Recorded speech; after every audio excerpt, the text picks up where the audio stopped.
በሰዎች ተጎድቻለሁ። ደግሞ ቲክቶክ ላይ እንደኔ በሰው የተጎዳ የለም። በብዙ ሰዎች ተጎድቻለሁ። ምክንያቱም ብዙ ሰው በቃ አስመሳይ ነው። እንደኔ ንጹህ ልብ ቢሆኑ ኦኬ ደስ ይላል። ግን እኔ ደግሞ በንጹህ ልብ ስለሆነ የቀረብኩኝ አስመሳይ ነበሩ። በኔ ተጠቅመውብኛል። ባይኔ በብረቱ እመቤቴን አይቻለሁ እና ያስጠላል። አዶናይ ሲያወራ ይዘጋል። ደስ ንግግር አይችልም። ከዳቦ ቤት ሻጭነት ተነስቼ መስተንግዶ ሰርቻለሁ። የሰው መጠቀሚያ አልሆንም። በረከት ነኝ እኔ በጣም በረከት። እናቴ ቤት ገዝቻለሁ። ከአንዳንድ መቶ ሰዎች እጠብቃለሁ።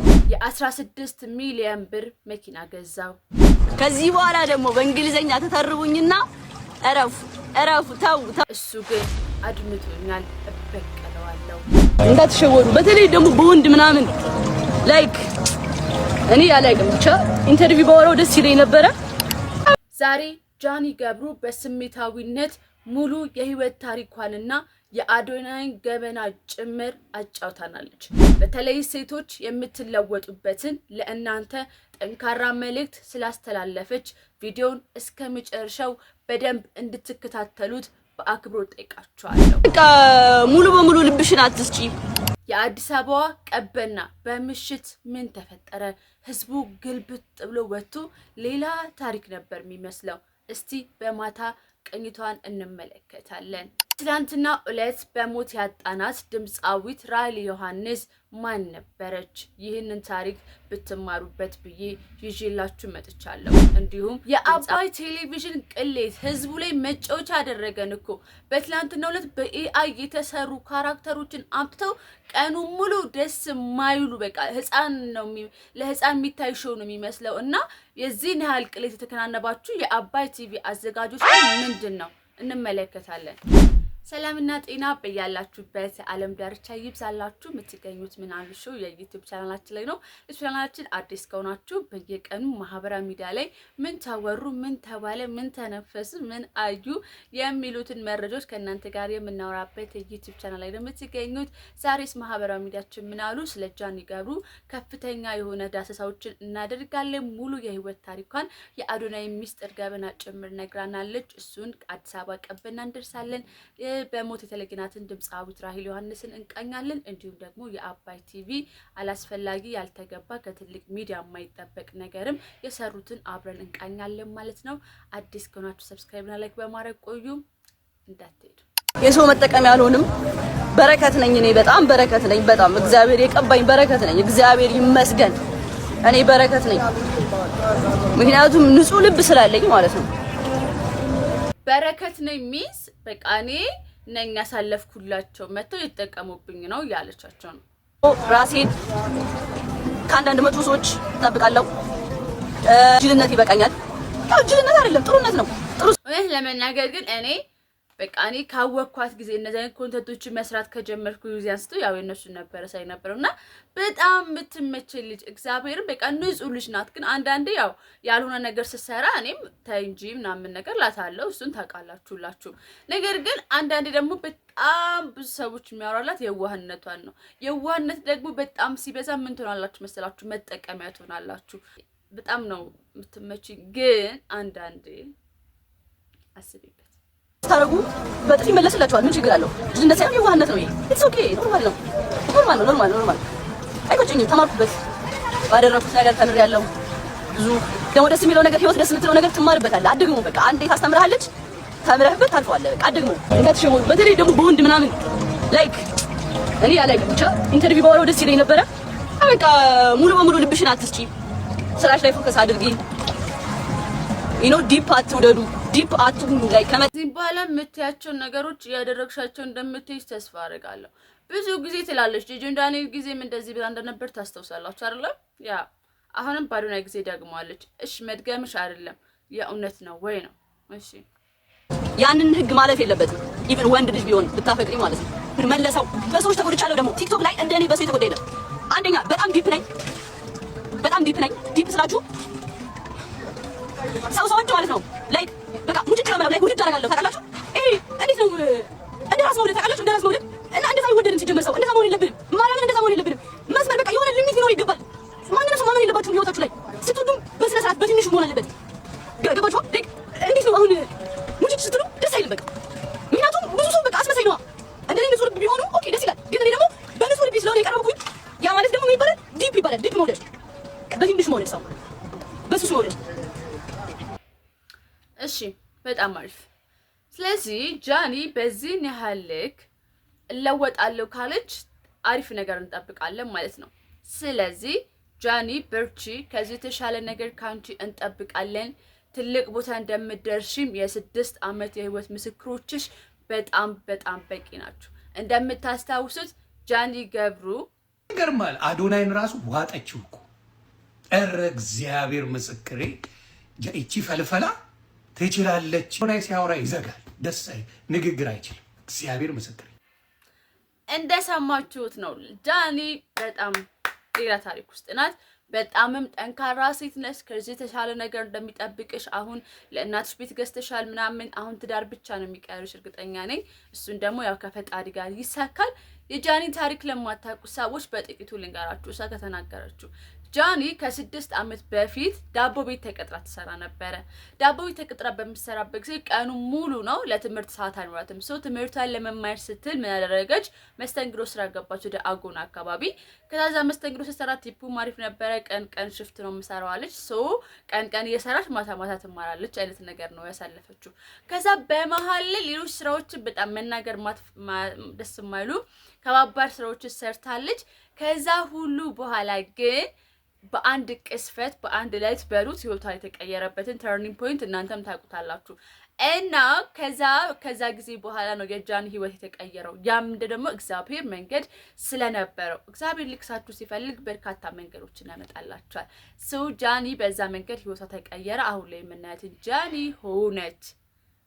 ገብታችኋላችሁ የፈለኩት ነገር። ከዛ ስለ እንግሊዝኛ ቋንቋ አነሳች። ስለ እንግሊዝኛ ቋንቋ የምታነሱ ሰዎች ከዚህ በኋላ ደግሞ በእንግሊዘኛ ተተርቡኝና እረፉ ተው በቃ እንግሊዘኛ ማውራት ማለት ነው። በቃ ያደኩበት ማህበረሰብ ነው። በቃ ጥሩ ቤተሰብ ጋር አደግንም። ይሄንን ማወቅ አለባችሁ። ምንም ማድረግ አይቻልም ብላችኋለች ጃኒ። እንግዲህ ግን እኔ እንደ እህት የምመክርሽ ጃኒ፣ ምትያቸው ሰዎች ትላልቅ ሰዎች ናቸው። ትላልቅ ሰዎች ማለት በጣም እንግሊዝኛ የሚችሉ በጣም ኢንተርናሽናል ኮንተንት ያላቸው ሰዎች ናቸው። ለምሳሌ ባለፈው ዳያላም ፔጅ ላይ እንግሊዝኛ ብትቺ ምናልባት አንድ ስቴፕ ገብተሻል አይደለ? ዱባይም እያለሽ በጣም ፈረንጆች ነበሩ አካባቢሽ እና ትንሽ እንኳን የሚያግባባ እንግሊዝኛ ማወቅ ቋንቋ ነው። አይ ነው ቋት አይደለም። ነገር ግን ቋንቋ መግቢያ ስለሆነ ትንሽ ብትማሪ ትንሽ ብትቺ እንደ እህታዊነት ምክሬ ልነግርሽ እወዳለሁ። ማለት በእኔ ሀሳብ ትስማማላችሁ ብዬ አስባለሁኝ። አይነው ቋንቋ ነው፣ ነገር ግን የዓለም ሕዝብን የሚያግባባ ቋንቋ ነው። ስለዚህ ጃኒ ኢንተርናሽናል ኮንተንት እስካለሽ ድረስ፣ ብዙ ቦታዎችን የመሄድ እድል እስካለሽ ድረስ እንግሊዝኛ መቻሉ አስፈላጊ ነው። እንደ እህታዊነት ምክሬ ነው የምመክርሽ። እሺ። እና በጣም አመሰግናለሁ። በጣም ወድሻለሁ። በጣም ትልቅ ቦታ ከዚህ በላይ እንጠብቅሻለን። በርቺ እያልኩኝ ትላንትና ማታ እኔ እህታችሁ ቀበና ሄድኩላችሁ። ህዝቡ እዛ አይደለ እንደ ያለው ወገን ህዝቡ እዛ አይደለ እንደ ያለው ይው እግዚአብሔርን በቃ የሆነ እንደዚህ ተጨናንቀን ነው ሄር ነው እግዚአብሔርን እና ስልኪ ራሱን እየፈራው ነበር ለመቅረጽ። አንዳንድ ቦታዎችን አልቀረስኩላችሁም። ቀበና ሌላ ታሪክ ውስጥ ነው። ኧረ በስመ አብ ቀበና ያደኩብሽ ሰፈሬ ብዬ ለማውራት ራሱ አይካንት እና በጣም ነው የምታምረው ቀበና። እሱ ልንገራችሁ ነው በማሊያው። ሌላኛው እጅግ አስደንጋጭ መረጃ በትላንትናው ዕለት ሰምተን ነበረ። ይህ አስደንጋጭ መረጃ የድምፃዊት ራሄል ዮሐንስ ህልፈት ነበረ። የፍቃትን ጽዋን አብረው ተቀመሱ ለደስታ ለችግር ፈጥነው ከደረሱ ድምፃዊ ራሄል ዮሐንስ የ6 ልጆች የ14 የልጅ ልጆች እና የ8 የልጅ ልጆች አያት ነበረች። እንዲሁም ደግሞ የ80 ዓመት ሴት ነበረች። ድምፃዊነቷ ባሻገር ደግሞ የሆቴል ሙያ ባለሙያም ነበረች። የሆቴል ሙያ ባለሙያ ማለት በተለያዩ ሆቴል መስተንግዶዎች ላይ ከፍተኛ አስተዋጽኦ ያደረገች ድምፃዊት ነበረች። ታዲያ በአንድ ቅስበት የሆነ ድግስ ፕሮግራም ላይ በተሰበሰቡበት አንድ ሰው ማሲንቆ እየደረደረ ባለበት ሰዓት ነው እንግዲህ ስታንጎራጉር የሰሟት ሰዎች ለምን ድምፃዊ አትሆኝም በማለት ሀሳብ ነገር ይጭሩባትና እናታችን ወደዚህ ሙዚቃ ስራ ውስጥ የገባችው በዛም ለአራዳ ልጆች በርካታ ሙዚቃዎችን ያበረከተች እንደ ሚኒሊክና ሀገር የተሰኙ ሙዚቃዎችን ያበረከተችልን አንጋፋ ድምፃዊት ነበረች። ታዲያ በዛሬው ዕለት በቀብር ስነ ስርዓቷ እንደሚፈጸም ነው የተነገረው። እንግዲህ ለወዳጅ ዘመዶቿ ለአድናቂዎቿ በሙሉ መጽናናትን እንመኛለን። ነፍስሽን በአጸደ ገነት ያኑርልን። ከዚህ ባሻገር የምወስዳችሁ የአባይ ቴሌቪዥን እጅግ ያልተገባው ጉድ። አባይ ቴሌቪዥን እንግዲህ ካሉት የኢትዮጵያ ቻናሎች ምርጥ ተብሎ የተሸለመ ቻናል እንደነበረ ሁላችሁም ታስታውሳላችሁ። ነገር ግን በትላንትናው ዕለት ያየሁት ነገር ግን እጅግ በጣም ወርዶብኝና ደረጃቸውን የሚጠብቅ ያልተገባ ስራ ሆኖ አግኝቻለሁ። በዚህ በርካታ ሰዎች ዋው የዲጂታል ፈጣሪነታቸው በጣም ጎበዞች ናቸው፣ በዚህ ያህል ቴክኖሎጂ ማወቃቸው ሲል ነበረ። በሌላ በኩል ግን አብዛኛው ህዝብ መቀለጃ አደረጉን የሚለው በተለይ ግን እስከ ምሽት 1 ሰዓት ወይም ደግሞ እስከ ሰከላ ሾው ድረስ እነዛ ሰዎች እውነትም በህይወት መተው ነው የመሰሏቸው። ነገር ግን ልክ የማታው የሰከላ ሾው በሚጀምርበት የማይክል ጃክሰን እና የቦብ ማርሊ ፕሮግራም ላይ ግን የሞቱ ሰዎች ማምጣት እንደማይችሉ ስለሚታወቅ ኤአይ መሆናቸውን አብዛኛው ሰው የነቃው በሰከላ ሾው ነው። ምክንያቱም ማይክል ጃክሰን እና ቦብ ማርሊ እንደሌሉ ሁላችንም እናውቃለን። ታዲያ እነዛ ሰዎችን ሲያዩ እጅግ ደንግጠው እንዴት በዚህ ያህል ልክ ይቀልዱብናል የሚሉ ትችቶችን ተመልክቻለሁ።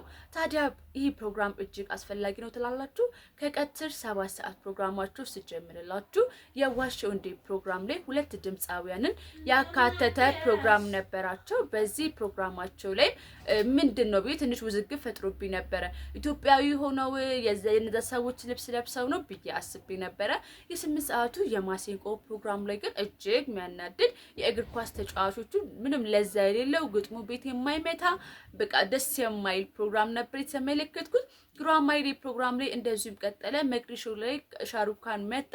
ከዛ ጉራማይሌ ፕሮግራም ላይ ድምፃውያኖች እነ ሪሃና እነ ክሪስ ብራውን እና ሻኪራ አሏቸው።